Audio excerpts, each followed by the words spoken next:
अल-यौमा अकमलतु लकुम दीनकुम, लफ्ज़ आज, अल-यौम, आज दीन को कामिल कर दिया।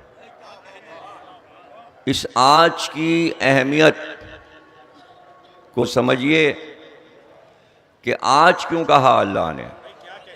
बस कहता कि दीन कामिल हो गया, और यौम में अल, आयत में अल क्यों आ रहा है यौम के साथ। अब कुरान में जब आप पढ़ेंगे 1400 साल के बाद, और फिर 2000 बरस भी गुजर जाएं, 3000, 5000, हज़रत इब्राहिम को 5000 बरस हो गए, सरकार को भी 5000 बरस गुजर जाएं, उसके बाद भी जब यह आयत पढ़ी जाएगी तो यही कहा जाएगा आज, आज गदीर जारी है। आज क्या मतलब है आज का?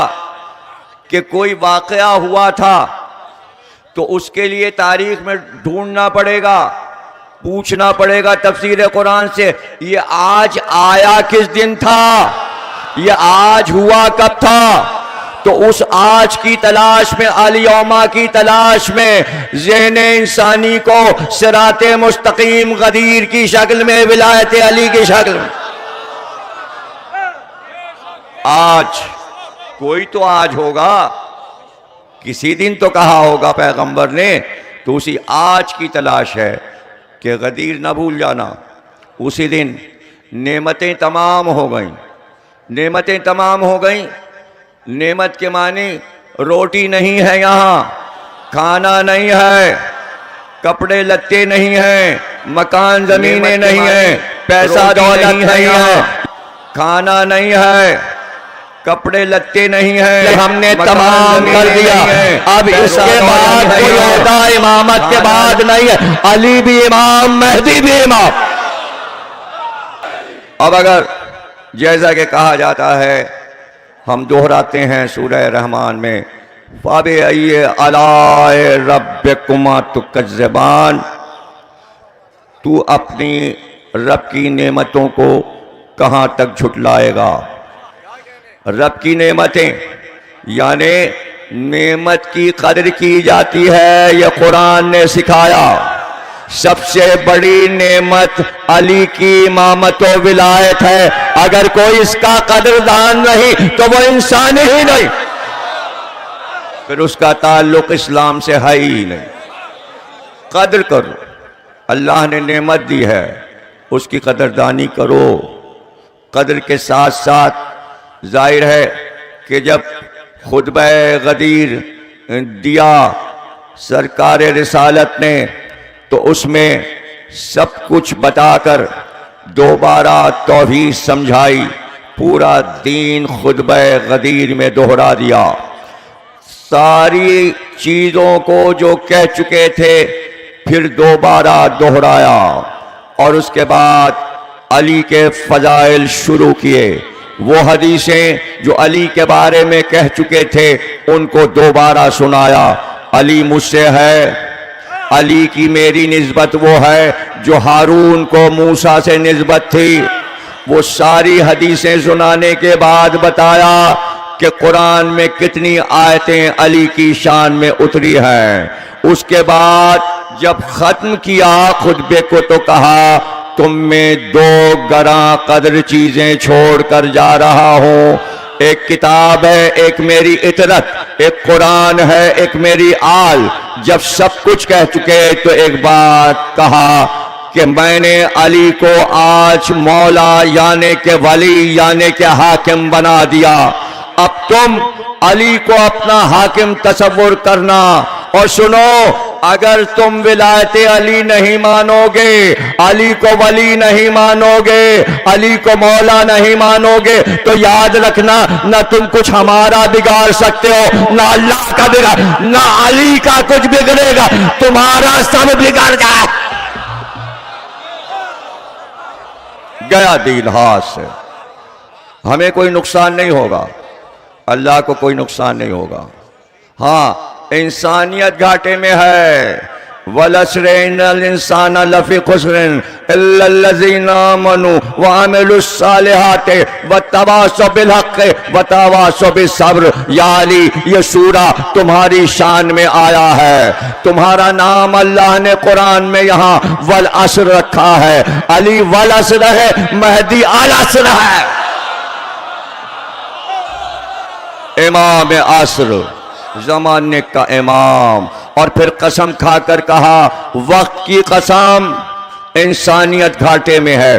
कहने वाला खुदा है, कोई रावी नहीं है। जब अल्लाह ऐलान कर दे सारी इंसानियत घाटे में है। कुरान का ये मंशूर बार बार क्यों नहीं पढ़ा जाता कि इंसानियत घाटे में है। और फिर अल्लाह ने कहा सारी इंसानियत नुकसान में चली गई इल्लल्लज़ीना आमनू, लेकिन वो जो साहिबाने ईमान है, जो अमले साले करते हैं। अरे जितने दुनिया में अमले साले हैं उसमें सरे फेरी जिक्र हुसैन है, जिक्र आले मोहम्मद है, जिक्र अली है। अमिलुस्सालिह वतवासौ बिल हक़्क़ि वतवासौ बिस्सब्र। वो हक की राह पर चलेंगे, वो सब्र की बात करेंगे, वो हक की बात करेंगे। यही तो तकादा है कुरान का कि अगर ईमान रखते हो, अमल साले करते हो, तो फिर हक और सब्र, हक और सब्र। ये बताओ कि हक कौन है और सब्र कौन है? कुरान ने किसे हक कहा, किसे सब्र कहा? अली हक है, हुसैन सब्र है। हमारी मजलिस के फजाइल हक है, मसाइब सब्र है। जिक्र हुसैन सब्र है, जिक्र अली हक है। इसी का नाम सिरात है। ये सब सिफात थी जो मैंने बताई, इसीलिए उन्वान मुकर्रर किया गया, सिरात और सिफात, सिरात और सिफात। आज आलम इस्लाम को इस बात पर फख्र करना चाहिए कि दुनिया की सबसे बड़ी यादगार हुसैन की है। क्रिसमस ईसाई मनाता है, लेकिन ईसाई खुद मनाता है। अगर यहूदी कोई त्योहार मनाता है तो खुद यहूदी मनाता है। लेकिन वाह रे हुसैन कि आज हम देख लेते हैं, अब तो कोई ढकी छुपी चीज थोड़ी है। अब तो इराक पूरा दिखाया जाता है, पूरा आशूर पूरी दुनिया बैठकर देख रही होती है। आप भी देख सकते हैं कि चाइना का वक्त करबला में दाखिल हो रहा है। ईसाई अपनी सलीब उठाए हुए, हुसैन का अलम लिए हुए रोजा हुसैन में दाखिल हो रहे हैं। रूस का सबसे बड़ा दानिश्वर जो कि प्यूटन का मुशीर है, वो करबला में उतर रहा है। क्या जर्मनी, क्या फ्रांस, क्या हॉलैंड, हर मुल्क का नुमाइंदा कोशिश करता है कि आशूर के दिन हम करबला पहुंचे ताकि हमारे मुल्क की नुमाइंदगी हो। अब समझ में आया जोश का मिसरा, हर कौम पुकारेगी हमारे हैं हुसैन। सबसे बड़ी यादगार कायनात में हुसैन की है। तमाम मकतबे फिक्र जितने भी हैं इस्लाम के, इस पर नाज करें कि अगर उम्मत मुस्लिमा की कोई इज्जत है तो वो हुसैन की वजह से है। सियासी पार्टियां नाक नहीं है इस्लाम की। अगर सियासी पार्टियां हुसैन को अपना रहनुमा मानती हैं तो ठीक है, तो सही है। लेकिन अगर किसी और को इस्लामी हुकूमतें अपना रहनुमा मानती हैं तो उसका नाम बताएं। अरे भाई, हुसैन है या हुसैन के बाप है या हुसैन के नाना? घराना तो हुसैन का है ना, किसी और का घराना तो नहीं।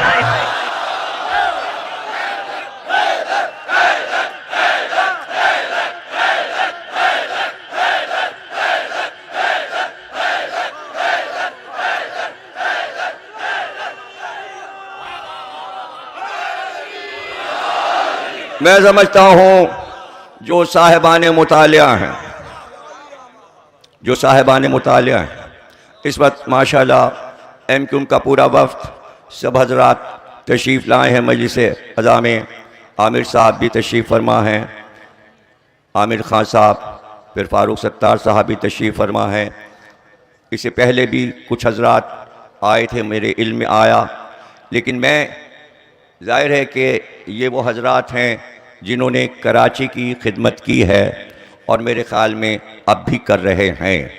अब जाहिर है कि सब के पास एक ही माजरत होगी कि हुकूमत अगर हमें इतना दे दे कि हम शहर को साफ़ करवा दें तो हम खुद ही दस्त निगर हैं। लेकिन होता ये है कि अगर हुकूमत कुछ न कर पाए, ज़ाहिर है कि हुकूमत बेचारी क्या करे। इसलिए कि अखबारात भी लिख रहे हैं, सोशल मीडिया भी कह रहा है, पूरी दुनिया चीख रही है कि इमरान साहब वज़ीर आज़म कशकोल लिए घूम रहे हैं मगर 2 रुपए कोई डालने को तैयार नहीं है। तो अब कोई चंदा पाकिस्तान को दे नहीं रहा, इतना चंदा इधर उधर हो गया कि अब कोई देने ही को नहीं तैयार है। जो इदारा चंदा सही खर्च नहीं करता तो उसका पूरा कैरियर तबाह हो जाता है। कुछ ऐसे ही पाकिस्तान के साथ भी हुआ कि वो कायदे आज़म जो 2 आने का मनी ऑर्डर भी बचा के रखते थे, अगर किसी को ऑफिस में मुस्लिम लीग के चाय पीते देख लेते थे तो कहते थे कि तुम पाकिस्तान के चंदे में से तो चाय नहीं पी रहे हो, अपनी अपनी चाय पियो। जहाँ इतना ख्याल रखा गया हो कि 2-2 आने बचाकर मुल्क बना हो, वहाँ अरबों रुपए यूं बाहर जाते हैं कि इंक्वायरियां हो रही हैं। बेदर्दी से अवाम का पैसा खर्च किया जा रहा है। मैं ये चाहता हूँ कि देखिए, जब सारे सहारे ख़त्म हो जाएं, इब्तिदा में पाकिस्तान ने यही समझा, हर हुक्मरान ने यह समझा कि सबसे बड़ा दोस्त हमारा अमेरिका है। चूंकि अमेरिका है, पाकिस्तान चलता रहेगा। हर चीज तो दे देता है अमेरिका, गेहूं भी खाने को भेज देता है, असलहे भी भिजवा देता है, एटम बम का भी इजाजतनामा दे दिया है। हर सदर जो भी आया दौरा करेगा। धीरे धीरे अपने दामन को अमेरिका ने खींचना शुरू किया। ये दामन तो अब समेटा है इंडिया की और इस्राइल की दोस्ती में, वरना जब देता था अमेरिका उस वक्त का भी किस्सा समझ लीजिए। और बच्चे सुन लें, जिन्होंने 65 नहीं देखा, 71 नहीं देखा, उनको मैं ये जुमला सुना दूं कि जब मुसीबत आई पाकिस्तान पर तो दोस्ती का दावा तो अमेरिका करता था। तो हमने जंगों में ये देखा, 71 की जंग में पाकिस्तान टूट रहा था, अमेरिका तसल्ली दे हम आ रहे हैं, 7वां बहरी बेड़ा आने वाला, चल चुका। अरे भाई कब पहुंचेगा कराची के? चल चुका है 7वां बहरी बेड़ा, पाकिस्तान की मदद को आ रहा है, इंडिया को भगा देगा बांग्लादेश से। अरे भाई दिला देगा, दोनों मुल्क एक है। न 7वां बहरी बेड़ा आया बल्कि बेड़ा गर्क हो गया, बांग्लादेश बन गया, अमेरिका का बेड़ा ना आया, नहीं आया। यह है दोस्ती। अब वो दोस्ती बिल्कुल टूट फूट हो गई। जैसे एक कादियानी को बैठ के सुनता है ना ये ट्रम्प, वक्त की सुनता है, खड़े खड़े सुनाया। इसी तरह आप दुनिया के सारे गरीब मुल्कों के वो ज़रा जाते हैं, 1 घंटे में हाँ सुनाइए क्या मसला है। बहुत बड़ा हो गया है अब सुपर पावर का सदर, हाँ, लेकिन मोदी से हंस हंस के ठट्टे लगा लगा के बातें करता है, ऐसे हाथ मार मार के। इसका क्या मतलब है? इसका मतलब यह है कि कश्मीर लुट रहा है, चीख रहे हैं सब, लेकिन इस्लामी ममालिक हीरे से जड़े हुए हार और ताज कश्मीर को लूटने वाले को पिना रहे हैं। कोई आवाज नहीं है मुसलमानों की, कोई आवाज पाकिस्तान की नहीं है। तो सुन लो, जब सारे दोस्त छोड़ जाएं और मादी वसाइल खत्म हो जाएं, तो ये बात हमें कायदे आजम बता गए हैं कि उन्होंने जब पाकिस्तान बनाना शुरू किया और जब गांधी जी के साथ गोलमेज कॉन्फ्रेंस लंदन में हो रही थी, तो कायदे आजम उसूल पे चल रहे थे कि इत्तेफाक से गोलमेज कॉन्फ्रेंस की तारीख 21 रमजान को पड़ गई। कायदे आजम ने कहा पाकिस्तान बने या ना बने, अली की शहादत के दिन मैं कॉन्फ्रेंस में नहीं जाऊंगा। ऐसे ही एक मशहूर कॉन्फ्रेंस थी, आशूर का दिन बीच में पड़ गया, यहां आशूर के दिन भी मैच हो जाता है। कायदे आजम आशूर को कोई काम नहीं करते थे, इसलिए कि खुद उनके घर पे मजलिस होती थी, उनके घर पे अब्बास का अलम लगता था, अब्बास की न्याज होती थी। वो अलम खत्म नहीं हो गया। शीरी बाई फातिमा जिन्ना ने वो खानदानी अलम अपने सीने से लगा के रखा। आज जहां कायदे आजम का सारा सामान, लियाकत, नेशनल म्यूजियम बंस रोड पर शोकेस में रखा है, झुक कर जाकर देखो, वो अब्बास का आलम भी रखा है, पंजा रखा हुआ है, और वहीं कायदे आजम के सरहाने जो नादे अली लगी होती थी वो भी रखी हुई है। ना कहें आपके कायदे आजम शिया थे, कोई जरूरी नहीं है कि आप कहें बानी पाकिस्तान शिया था, लेकिन ये तो तय है कि पाकिस्तान बनाने में दो चीजों से मदद ली, एक अब्बास का आलम, एक अली की नादे अली, जिससे रसूल ने मदद ली थी। भाई दो ही चीजें हैं, अब्बास से हुसैन ने मदद ली, अली से मोहम्मद मुस्तफा ने मदद। तो अब जब चारों तरफ से मायूसी हो जाए और ये नक्शा दुनिया का बन चुका हो, तो अब क्या देर है हुसैन को पुकारने में? कौन सा मुल्क है जिसने हुसैन को नहीं पुकारा? जाइए हजरत अब्बास के रोजे के खुद्दाम से पूछिए कि जो जरी पर से चादर उतरती है तो फेरिस में किस किस के नाम लिखे होते हैं। दुनिया का कोई ऐसा मुल्क नहीं है कि फेरिस में नाम ना लिखा हो कि इस साल की चादर हमारे यहाँ जाएगी, हमारे मुल्क जाएगी। ये हैं अब्बास से बरकतें लेने के तरीके, ना कि सोशल मीडिया पर अब्बास के मोजिज़ात का मजाक उड़ाया जाए। अगर एक मोजिज़े का मजाक उड़ाया तो गोया तुमने कुरान के सारे मोजिज़े से इनकार किया। अल्लाह कहता है हाँ, हमने अंबिया को ताकत दी थी कि वो मुर्दे जिला सकते थे, मुर्दे जिलाए हैं। हजरत ईसा से जताया है अल्लाह ने बाकायदा कि क्या हमने तुम्हें यह ताकत नहीं दी थी कि तुम मुर्दों को जिंदा कर देते थे, तुम मिट्टी के परिंदे बनाकर हवा में उड़ाया करते थे। यही ताकत रसूल अल्लाह को अल्लाह ने दी थी। जिस मुर्दे को चाहे कब्र के पास जाकर आवाज दें, वो जिंदा हो जाए। आप क्यों नहीं समझते? अल्लाह थोड़ी आता है मुर्दे जिलाने, वो तो इज़्न देता है। अगर ये बात समझ में नहीं आती तो यूं समझ लो अल्लाह मारता है सबको, रूहें कौन कब्ज करता है? मशहूर है मलकुल मौत, मलकुल मौत, तो अल्लाह तो नहीं है ना मलकुल मौत, आता तो फिरिश्ता ही है ना रूह लेने, और जिंदगी देने भी फिरिश्ता ही आता है। तो अल्लाह खुद तो नहीं आ रहा, तो वसाइल के बगैर अल्लाह कोई काम कर ही नहीं रहा। कुछ फरिश्तों ने आश उठाया हुआ है, कुछ फरिश्तों ने लौर कुर्सी पर मुकर्रर हैं, कुछ बारिश पे मुकर्रर हैं, कुछ सूरज पे मुकर्रर हैं, कुछ चांद सितारों पे मुकर्रर। वसीला तो है ना अल्लाह की ताकत है फरिश्ते। तो फरिश्तों से अफजल तो आज आम इंसान कहता है हम अशरफुल मखलूकात हैं। तुम फरिश्तों से अफजल हो, मोहम्मद मुस्तफ़ा फरिश्तों से अफजल नहीं है, अली और हुसैन फरिश्तों से अफजल नहीं है। तो जो अफजल होगा उसकी हुकूमत अफजल होगी। बादे अली अल्लाह कहता है मैं वली, मेरा रसूल वली और अली वली। विलायत इसी घर से बढ़ती है। विलायत किसी खित्ते अर्ज़ की हुकूमत का नाम नहीं है। विलायत नाम है जहाँ जहाँ आलमीन हैं, जहाँ जहाँ निज़ाम इलाही चल रहा है, वहाँ वहाँ विलायत अली का निज़ाम चल रहा है। इन्नी जाइलुन फिल अर्ज़ खलीफा के मानी ये नहीं है कि अल्लाह खुद आया था खलीफा बनकर, ये आदम तुम्हें भेज रहे हैं इस अर्श पर। वही सिलसिला के खातम पर रुका और फिर 12 इमामों तक गया। आज खलीफतुर रहमान इमाम महदी हैं। अब ये अकीदा अलग है, कोई कहता है पैदा होंगे, कोई कहता है पैदा हो चुके। इमाम महदी का तो कायल है। बस ऐसे करके ऐसे सर्च कीजिए गूगल पे और उसके बाद खोलिए शैतानी फिरका क्या है, आपको पता चल जाएगा डिटेल। अराइवल 24-25 किस्तों में कंप्यूटर पे मिल जाएगा, यूट्यूब पे देखते जाइए अराइवल और पता चल जाएगा शैतानी फिरका क्या है। बड़ा जोर है शैतानी फिरके का। याद रखना दो ही तरफ इंसान जाएगा, या तो मोहम्मद और आले मोहम्मद की तरफ आएगा या शैतानी फिरके की तरफ जाएगा। चूंकि जो नौजवान सिर्फ चैटिंग करते हैं और इल्मी एतबार से फेसबुक और यूट्यूब को इस्तेमाल नहीं करते, इसलिए उनको नहीं मालूम।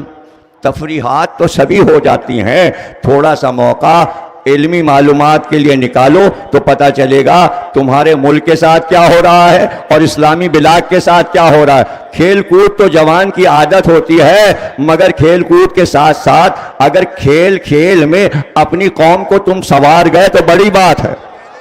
अब ये दूसरी बात है कि आपने आकर बिल्कुल 72 साल के बाद जब पाकिस्तान बुढ़ापे की तरफ जा रहा है तो आपने बागडोर खिलाड़ी को दे दी। अब खेलों की बातें ज़्यादा होंगी। यूं ही क्रिकेट पसंदीदा खेल था पाकिस्तान का, अब ये कि वजीर आजम बन जाता है क्रिकेट खेलने वाला। अब तो सब इसलिए क्रिकेट खेलेंगे कि शायद हम भी वजीर आजम। हाँ, हो सकता है, हो सकता है। बहरहाल ये कोई ऐसी बातें नहीं है, अकली बातें समझा रहा हूँ कि आगे क्या करना है जवानों को, तो उसके लिए मैं नुस्खा बता रहा हूँ कि देखिए, अगर आपको इस्लाम लेकर चलना है, सही है, हमारे यहाँ ज़्यादा पार्टियाँ सेकुलर हैं और कभी भी मजहबी पार्टियों को वोट नहीं मिले। सेकुलर पार्टियाँ जीती हैं, जो अल्लाह अल्लाह करती हैं उन्हें वोट नहीं मिले, और पाकिस्तान की हुकूमत भी नहीं मिली। तो वो इधर उधर से दौड़ भाग के एक आध सीटें असेंबली में ले लेते हैं, लेकिन आवाम मजहबी लोगों को वोट नहीं देते। पीपुल्स पार्टी भी सेकुलर है, एमक्यूम भी सेकुलर है, और उसके बाद पीर पगाड़ा साहब की आजकल जद्दोजहद जारी है, उनकी पार्टी भी है। तो सभी जो आ रहे हैं मंज़र पे वो ज़्यादातर सेकुलर हैं। मजहबी की बड़ी कोशिशें हुई कि कुछ मजबूत हो जाए, ये अपनी टांगों पे खड़े हो जाएं, अपने पैरों पे खड़े हो जाएं, लेकिन आवाम का फ़ैसला, जब जमहूरियत है तो आवाम का फ़ैसला है, इसमें कुछ हो नहीं सकता। हाँ, बिल जबर अगर आप चाहें तो आप ले आए, करें। अक्सर ऐसा हुआ है कि इलेक्शन के ज़माने में जितने इलेक्शन मैंने देखे हैं पाकिस्तान के, सब में थोड़ा सा मजहबी पार्टियों को भी डाल दो, एक आध सीटें इनको भी दिला दो, हालांकि सब सेकुलर जीत रहे होते हैं। सेकुलर का नाम रखा है मजहबी पार्टियों ने कुफ्र। सेकुलर के मानी कुफ्र नहीं है, मैं समझा दूं, सेकुलर के मानी है मजहब लेकर चलना, लेकिन बगैर तासुब के। सेकुलर के मानी आपको पता है सेकुलर से सब क्यों चिढ़ते हैं? इसलिए कि तमाम फिरके ये चाहते हैं शियों को ज्यादा मरात ना दी जाए। सेकुलर पार्टियां कहती हैं शिया सुन्नी बराबर है, यही झगड़ा चले जा रहा है। मैं आपको बता रहा हूं, ये सारे राज हैं। ऐसे ही नहीं बेनजीर को कत्ल कर दिया गया, ऐसे ही नहीं जुल्फकार अली भुट्टो को फांसी दी गई। ये सब क्या है राज? ये राज यही है, सेकुलर नहीं चलने देंगे। क्यों भाई? इसलिए कि शिया सुन्नी बराबर है। वहाँ मकसद ये है कि बराबर न कहो, तासुब फैलाओ। तो सेकुलर पार्टियाँ तासुब नहीं फैलाती। देखिए, सेकुलर हमारे मुल्क की पुलिस भी है और फौज भी है। अगर फौज मजहबी होती तो एक ही फिरके का साथ देती। फौज हर एक को मुसीबत में देखकर ये नहीं देखती कौन शिया है कौन सुन्नी। सैलाब में जो भी डूब रहा है, फौज को वाजिब है कि सबको बचाए। अगर पुलिस और फौज भी मजहबी हो गई तो फिर मुल्क कैसे चलेगा? तो आप मिसाल देखते हैं कि जैसे अहले सुन्नत के जलसों को फौज खड़ी होती है खिदमत के लिए, उसी तरह शियों के जलसों को भी खड़े होकर खिदमत करती है पुलिस और फौज। मैं शुक्रगुजार हूँ और हमेशा मैंने शुक्रिया अदा किया फौज का भी। कल चूँकि शब आशूर है, मैं शुक्रिया नहीं अदा कर सकता, इसलिए आज मैं तमाम रेंजर्स, तमाम फौज और तमाम पुलिस के बड़े ऑफिसर जिन्होंने हमारी बात पर यहाँ इंतज़ाम किया, हर दरवाज़े पर वो मौजूद हैं, नज़्म व ज़ब्त को देख रहे हैं। आप मजलिस में बैठे हैं लेकिन वो इमाम हुसैन की अज़ादारी की खिदमत कर रहे हैं। हम फरीज़ा समझते हैं कि हम अपनी तरफ से और एसएम नकी साहब की तरफ से और आरिफ रज़ा साहब की तरफ से और कायम रज़ा साहब की तरफ से और पूरे इदारे की तरफ से उनका शुक्रिया अदा करें। तकरीर ख़त्म हो गई और देखिए, हम समझा रहे हैं बात कि दीन की किसी बात को झुटलाते नहीं। अगर आपने 20 से किसी एक चीज़ को झुटला दिया तो पूरी तस्बीह है, अगर एक दाना टूटा तो तस्बीह बिखर जाएगी। एक मोती जंजीर में कड़ियां होती हैं, एक कड़ी तोड़ेंगे पूरी जंजीर बिखर जाएगी। एक चीज पर जद पड़ेगी, सारी चीजों पर ज़र्ब पड़ेगी।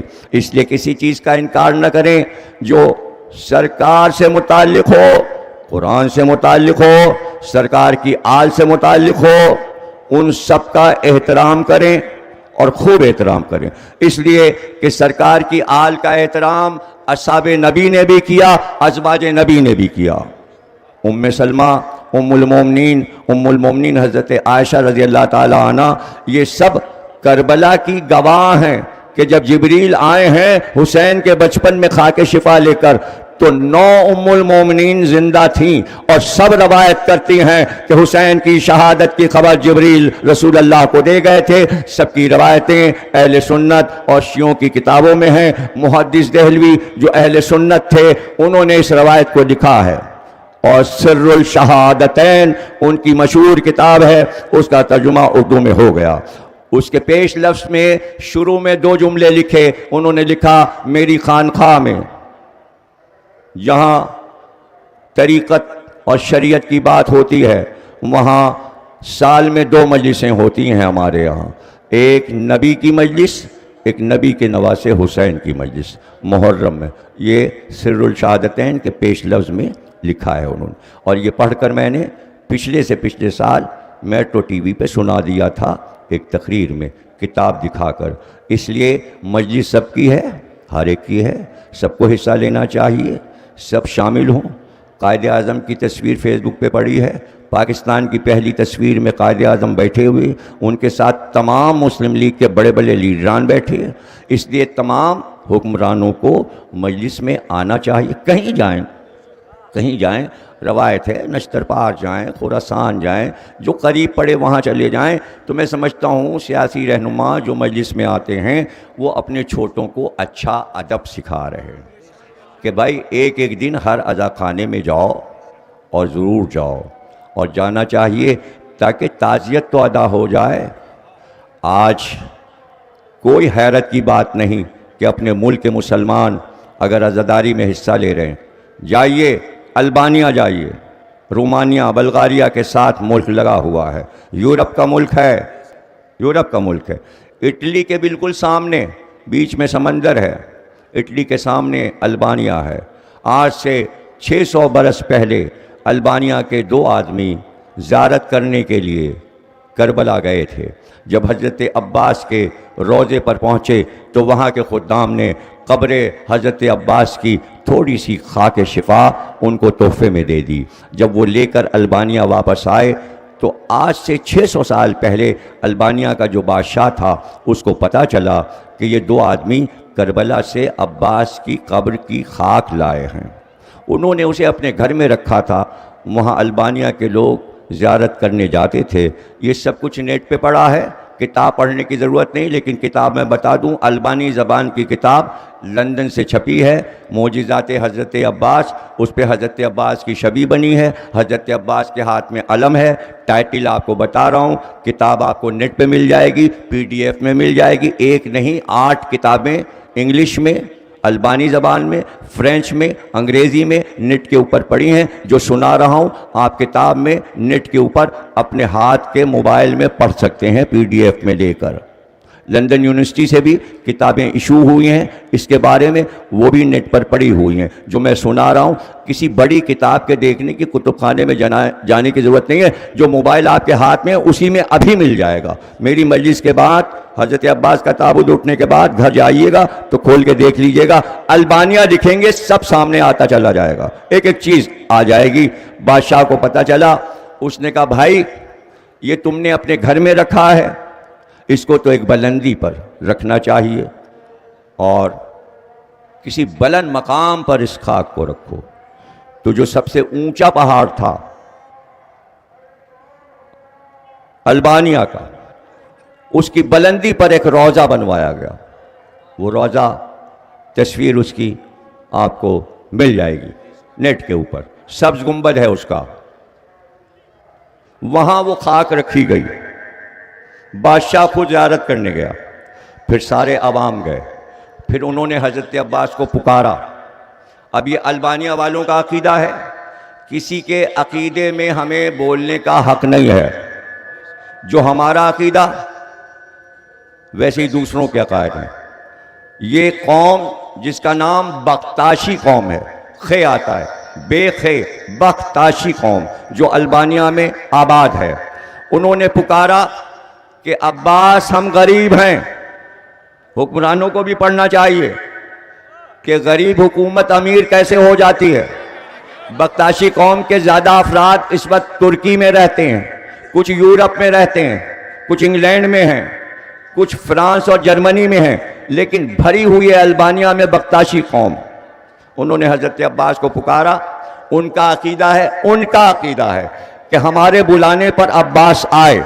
घोड़े पर सवार थे, दोनों बच्चे घोड़े पर उनके साथ बैठे थे। वो आए और हमको उन्होंने दुआ दी, आज हम अमीर तरीन कौम हैं। वो कहते हैं अब्बास ने हमें अमीर बनाया है। अब वो साल में 15 अगस्त से 20 अगस्त तक 5 दिन तक पहाड़ी पर पैदल जाते हैं और अब्बास की वहां पर शबीहें लगी हैं। बेल्जियम का एक जायर आया ईसाई, उसने बख्ताशियों से पूछा कि जिसने 600 साल पहले जिसने हजरत अब्बास को देखा वो मंजर खींचे कि घोड़ा कैसा था, अब्बास कैसे थे। जो लोग बयान करते गए, उसने कांसी का यानी तांबे का एक मुजस्समा बहुत बड़ा घोड़ा बना दिया आर्टिस्ट ने, उस पे हजरत अब्बास को दिखाया, दोनों बच्चों को। लेकिन कमाल ये किया बेल्जियम के मुसव्विर ने कि हजरत अब्बास सिपर लगाए हुए हैं, उसके ऊपर उसने अरबी में लिखा वलीउल्लाह, और जो परचम अब्बास के हाथ में है वो बेल्जियम के आर्टिस्ट ने उस पर लिखा ला इलाहा इल्लल्लाह। और जहां घोड़े के पैर हैं वहां अब्बास की फौज मुसव्विर ने दिखाई, उस पर कुरान की आयत लिखी है ला हौला वला कुव्वत इल्ला बिल्लाह, अल्लाह की ताकत से बड़ी ताकत किसी की नहीं, अल्लाह से बढ़कर किसी की ताकत नहीं है। और आज खुश है वो कौम। जैसे ही पाकिस्तान में तेजी के साथ नेपाल के मोजिज़े का इनकार हुआ, बख्ताशी कौम ने वायरल किया अपने मोजिज़ात और अपनी तस्वीर को डालना शुरू किया। 600 साल पुराना मोजिज़ा पिछले साल पता चला कि अल्बानिया में अब्बास का रौजा बना है। इससे पहले किसको मालूम था? नेपाल का मोजिज़ा इतना फायदा पहुंचा गया कि फिर वाकैंड से खबर आई, अरे यहां भी एक रौजा बना है, वाकैंड में भी हजरत अब्बास आए थे। फिर तो खबरें आने लगी जनाब, मुसलसल फेसबुक ने बताया अब्बास का ये मोजिज़ा, अब्बास का ये मोजिज़ा, रोजे पे ये मोजिज़ा। अब अंबार है, साइडें बनी है, मोजिज़ाते अब्बास के नाम से पेज बने हैं। तुमने देखा, नेक काम दबाया नहीं जा सकता, फैलता जाता है, इसी को आजादारी कहते। जिक्र हुसैन दबाया नहीं जा सका, फैलता गया। आजादारी कहाँ कहाँ है, ये एक सब्जेक्ट है। कुछ लोग समझते हैं कि मौजू महदूद हैं, नहीं। फलसफे पे चाहे तकरीर करें, बॉटनी पे चाहे करें, आप तारीख पे करें, इसलिए कि 72 उलूम कुरान ने दिए हैं। तफसीर और हदीस सरताज इल्म है, उसके बाद उलूम आते हैं। बगैर रिजाल के तफसीर समझ में नहीं आती, इल्म आस के बगैर कुरान समझ में नहीं आएगा, इल्म फलकियात के बगैर कुरान समझ में नहीं आएगा, अंबिया की तारीख के बगैर कुरान समझ में नहीं आएगा। जब सारे उलूम आप जमा करेंगे तब तफसीर कुरान समझ में आएगी। उसमें एक इल्म, आज़ादारी भी, हुसैन का गम भी है, इसलिए कि यह कायनात में फैल चुका है, पूरी कायनात में फैल चुका है। शाराए पाकिस्तान किताब का नाम है, दूसरी किताब निशान पाकिस्तान। ये 2 किताबें बिल्कुल इब्तिदाई पाकिस्तान बन रहा था, बस बनता है और किताबें पूरी हो जाती। पाकिस्तान बनते ही ये दोनों किताबें सामने आईं। सहाफ़ियों की किताबें, नाम उसमें लिखे हुए हैं, किताबें मेरे कुतुबखाने में हैं। उसमें उन्होंने साफ लिखा कि कायदे आज़म को, कायदे आज़म का खिताब ख्वाजा हसन निज़ामी ने दिया था।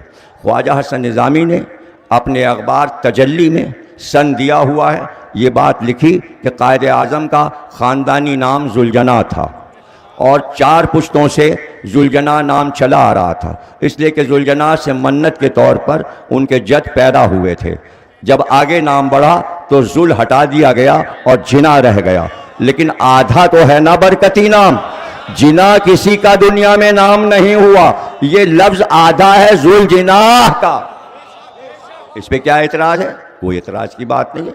मन्नत मानी जाती है, पूरी हो जाती। अब इत्तेफाक से वो बानिए पाकिस्तान हो गए तो क्या हो गया इसमें? उन्होंने लिखा कि ताज़ियादार थे, आज़ादार थे। कोई ज़रूरी नहीं है कि सिर्फ शिया आज़ादारी करें, कोई भी करता है। वो पहले शश इमामी थे, बाद में इस्नाए शरी हुए, खोजा जमात खानी के मेंबर हो गए।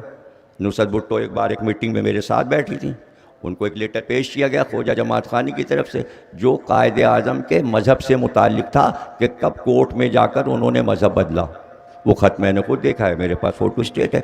इसमें कोई परेशानी किसी सियासी पार्टी को या किसी पाकिस्तान के बसने वाले को नहीं होनी चाहिए। ये परेशानियां सबको ख़त्म कर देनी चाहिए। हाँ, अगर जहनों में शिया काफिर बसा हुआ है तो फिर हर चीज़ का तासुब नज़र आएगा। लेकिन मैं समझता हूँ कि एमक्यूम और पीपल्स पार्टी दोनों ने शिया काफिर जैसे नारों को ख़त्म कराया। और मैं समझता हूँ कि इसमें नवाज शरीफ जो आजकल सज़ा भुगत रहे हैं उनका भी हिस्सा है। उन्होंने भी हमेशा ये कहा शियों को काफिर ना कहा जाए, वो मुसलमान हैं, लेकिन अगर कोई ज़िद पे अड़ा हुआ है तो अड़ा रहे। उसके जवाब में मैं अर्ज़ कर दूं कि मेरे 12 इमामों ने उम्मत के किसी आदमी को कभी काफिर नहीं कहा।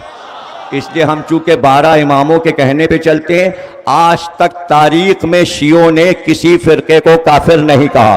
क्या हम जवाब में नहीं कह सकते?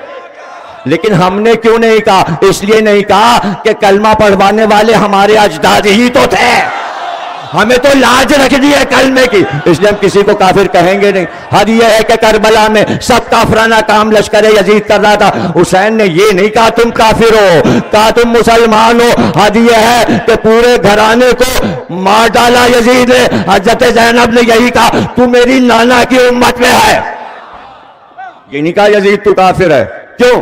इसलिए कि ये नहीं चाहा कि काफिर का लफ्ज कहकर कत्ले हुसैन किसी काफिर पे रख दिया जाए, कयामत तक यही कहा जाए मारने वाला नबी का कलमा गो था।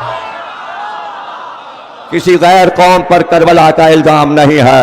आज इसीलिए पुकार है, ये पुकार इसलिए है कि अब ला इलाहा वाला किसी ला इलाहा वाले को बेजुर्म खता कत्ल ना करे।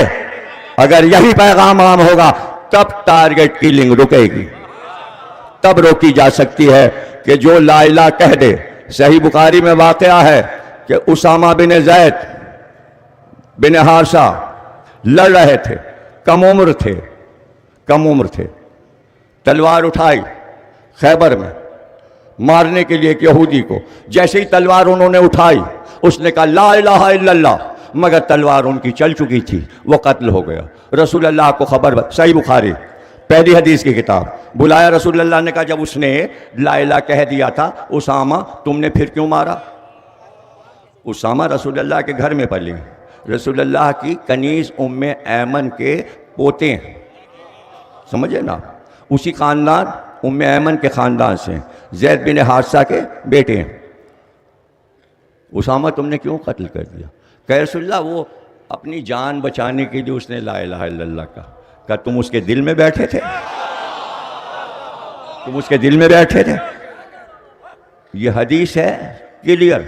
उस दिन से उसामा ने कहा अब मैं किसी मैदान जंग में नहीं जाऊंगा, इसलिए कि मैं नबी की नज़र में अदल से खारिज हो गया, अब मैं तलवार चलाऊंगा नहीं। एक वाक़े का इतना असर हुआ कि फिर उन्होंने तलवार नहीं चलाई। समझदार थे ना कि बाल बराबर भी जिहाद में अगर आपने गैर कौम पे जुल्म कर दिया, कुरान की आयत है तुम दुश्मनी करो काफिर कौम से मगर राह अदल से ना हट जाना। राह अदल से हटना यह है कि काफिर के बच्चों को ना मार देना, काफिर की औरतों को ना असीर कर देना, भाई यही फर्क है। रसूल अल्लाह ने यही समझाया तुम्हारी जंग उससे है जो मैदान जंग में सामने है, उसके घर वालों पे हमला न करना। यही करबला की याद है, यही बताया जाता है कि भाई ये क्या हो गया था तुम्हें, हुसैन के घर के बच्चों को क्यों मार डाला? वो तो सब हुसैन के साथ आए थे, ये तुमने क्या किया? अब्बास के हाथ काट डाले। आज अब्बास अब्बास कौमें पुकार रही हैं और ये जुल्म अब्बास पे हो रहा था। क्या बात थी? हुसैन ने यही तो कहा था प्यासे बच्चों के लिए पानी लेकर आओ। अब्बास अपनी प्यारी भतीजी सकीना के लिए अलम और मश्क लेकर फुरात पर पानी लेने गए थे। यहाँ सकीना प्यासे बच्चों को लिए खड़ी थीं। बच्चों यहीं खड़े रहो, सामने से चचा आएंगे, हाथ में अलम होगा, दूर से अलम नजर आ जाएगा तो समझ लेना चचा आ रहे हैं। अब अलम नजर आया, बच्चों ने देखा और बच्चों ने पुकारा वो अलम आ रहा है, वो पानी आ रहा है। वो अलम आ रहा है, वो पानी आ रहा है, लेकिन जब अलम करीब आया पता चला अलम तो हुसैन लाए हैं, खून में नहाए हुए। अली अकबर भी साथ हैं। सकीना ने दामन थामा, का बाबा अम्मू कहाँ है? का हाथ कटाकर फुरात पे सो गए। तुम्हारे अम्मू नहीं आए, अम्मू नहीं आए। अहले हरम रोते हुए आए, अरे सबके लाशें लाए, अब्बास का लाशा क्यों नहीं लाए? ए ज़ैनब, वसीयत कर दी थी लाशा यहां से ना उठाइएगा। आज तक रोजा फुरात के किनारे है। अब्बास दरिया के किनारे रहना चाहते थे, लेकिन मना इसलिए किया कि सारी जिंदगी आका कहा हुसैन को और अपने को गुलाम, तो ये मंजूर नहीं था कि हुसैन अब्बास का लाशा उठाए, इसलिए वसीयत की मेरा लाशा ना उठाइएगा। लेकिन कयामत तो उस वक्त गुजर गई जब वसीयत अब्बास ने की तो अब्बास का सर उठाकर हुसैन ने अपने जानू पे रखा और हुसैन ने कहा, अब्बास सारी जिंदगी गुलाम कहते रहे, अब आज तो एक बार भाई कह के पुकारो। तो सर हटा लिया हुसैन के जानू से। अब्बास, मैं सर अपने जानू पे रखता हूं, तुम सर क्यों हटा रहे हो? का मेरा सर आपके जानू पे, मैं सोचता हूं जब आप घोड़े से गिरेंगे तो आपका सर किसके जानू पे होगा? वाह रे अब्बास की वफाएं, अल्लाह अकबर। अब यह हजरत अब्बास का ताबूत बरामद होगा। मैं इर्तिजा साहब को मरहबा कहता हूं कि 1 साल मुसलसल उन्होंने बड़ी मेहनत के साथ इस शानदार ताबूत को अपनी निगरानी में बनवाया और तमाम उनके कारीगर बहुत मेहनत के साथ, आप ताबूत देखेंगे तो आप हैरान होंगे, उसमें तबर्रुकात भी करबला के रखे हैं, जिस तरह इर्तिजा साहब ने गाजी अब्बास का ताबूत बनाया है। अल्लाह उनकी तमाम मुरादों को पूरा करे। अभी जब आप ताबूत देखेंगे आप पे गिरिया तारी हो जाएगा। और मैं जवानों से सिर्फ ये इल्तिजा करता हूँ कि बजाय ज़ियारत करने के अब्बास के ताबूत को कांधा दे देना, इसलिए कि ताबूत बहुत भारी है बच्चों, ताबूत बहुत भारी है। बहरुल उलूम इराक के बहुत बड़े आलिम थे, वो रोज़ा हुसैन पे रोज़ जाते, उनका 8 साल का बेटा भी साथ होता। इमाम हुसैन के रोज़े से निकलकर हज़रत अब्बास के रोज़े पर जाते और गिरिया फरमाते थे। एक दिन छोटे बेटे ने अपने बाप बहरुल उलूम से पूछा, आप मजलिस में पढ़ते हैं, अब्बास बहुत बुलंद कामत थे, बहुत लहीम शहीम थे, लेकिन ये जो कब्र बनी है जरी, ये इतनी छोटी क्यों बनी हुई है? ये छोटा सा ताबूत क्यों बना है? अब्बास के कद के मुताबिक क्यों नहीं ताबूत बनाया गया? तो रोते रोते बेहोश हो गए बेटे के सवाल पर। बेटे ने जब होश में आए तो फिर पूछा का बाबा वजह बताइए। का बेटा हिम्मत नहीं थी, पूछते हो तो बताता हूं, मैंने किताबों में ये रवायत पढ़ी है कि हाँ बुलंद कामत तो थे, लेकिन जब शहादत की हो गई और अलम लेकर हुसैन खैमे की तरफ चले गए तो अश्किया आए और तलवारें निकालकर अब्बास के कब्र के गिर्द खड़े हुए और तलवारें चला शुरू की। अब्बास का जिस्म टुकड़े टुकड़े। जज़ाकल्लाह, जज़ाकल्लाह, खूब गिरिया किया तुमने, खूब मातम किया। बतकरीर खत्म हो रही है। अलम आया, बीबियों ने कहा लाशा नहीं आया। हुसैन ने एक बार अलम जमीन पे रखा, उस पर से फरारा डाला और कहा अब्बास का लाशा यही है। एक बार हुसैन ने कहा अरे ज़ौजा अब्बास को भी बुला लो, और छोटे छोटे 2 बच्चे अलम पर आए और एक बच्चा दौड़ा मैदान की तरफ। तो हुसैन ने पूछा कहाँ जाते हो? छोटे बच्चे ने कहा अगर लाशा ना उठेगा तो बाबा के बाजू मैं दामन में ले। माता माता